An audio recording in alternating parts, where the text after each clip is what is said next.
Hello, my name is Arnie Armando Pimentel, and I'm doing a presentation on human trafficking for the global issue. So first, I'll talk about what is human trafficking. It is defined as the use of force, fraud, or coercion to obtain some type of labor or commercial sex act. And in the definition of human trafficking, you kind of get the idea that, trafficking meaning around the world, different parts of the world. However, that is not necessarily the case.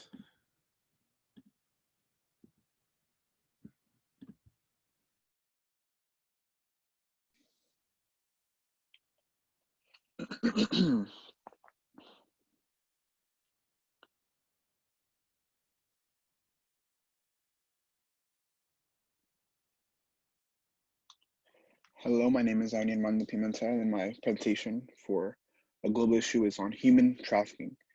So first, I'd like to start with the definition of human trafficking. Human trafficking is defined as the use of force, fraud, or coercion to obtain some kind of labor or commercial sex act. And so in that definition, human trafficking focuses on humans. It's about people being taken either forcefully or being tricked, manipulated into essentially being a product. That's where the trafficking comes from, being sold, bought, and traded.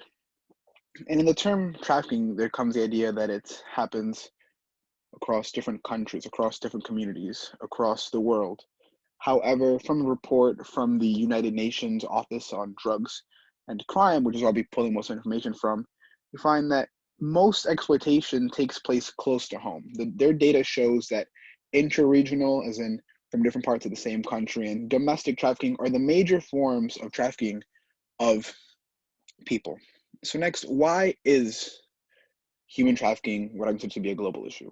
And it's that we based off this data from a report that comes from United Nations, the UNODC, found that we collected data from 155 countries, and you find that a lot of these countries are hiding numbers.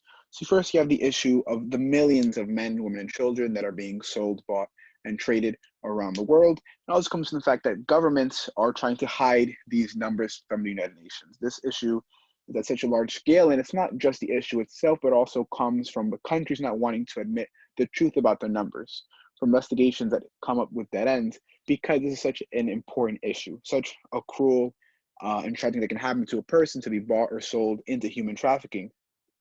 And you find that the biggest part of this is that human trafficking can be so hard to report because it's not like any other crime where you know for certain that it's happened to you. If you're robbed, you can report that you've been robbed. But if you've been sold into human trafficking, there's no way out. There is, unless you escape, which can be so hard to do. Many victims end up dying, they don't escape.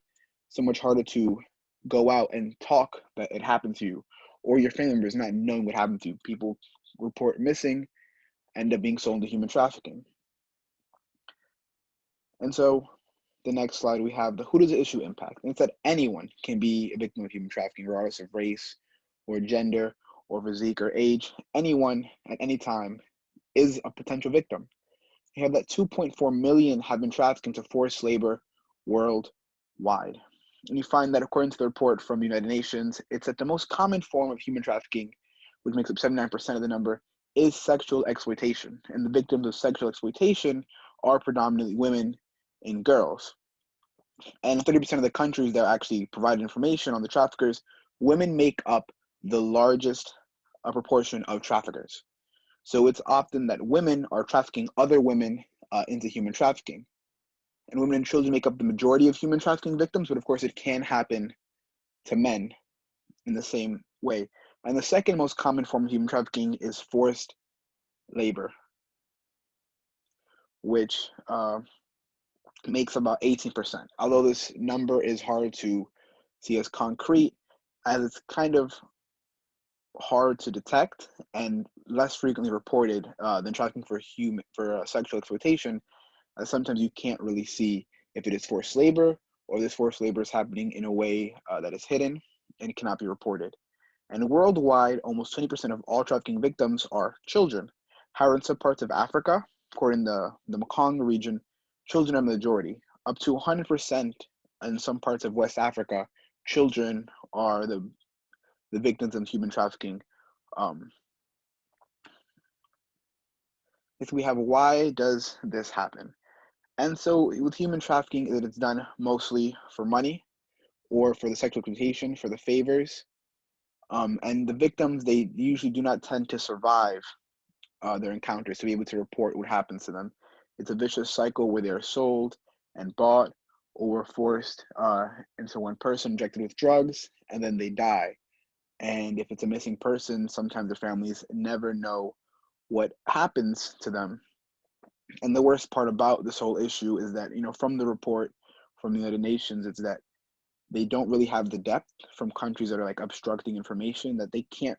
The thing is not that human trafficking isn't happening, but it's harder to prove and to make actions against because of the governments that are obstructing their data to make human trafficking a global response instead of just a domestic one, where a country's trying to focus on its own numbers instead of getting the resources or working with other countries.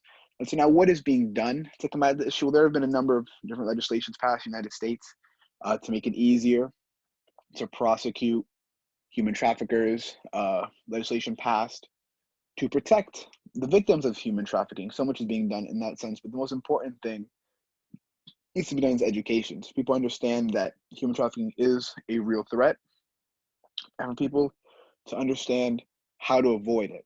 And what really needs to be done, the biggest step is countries working together to find the victims that have been trafficked across countries' borders, across different continents. As if they do not work together, they're essentially fighting the problem blindfold. They all need to be able to share information and come together to fight against human trafficking.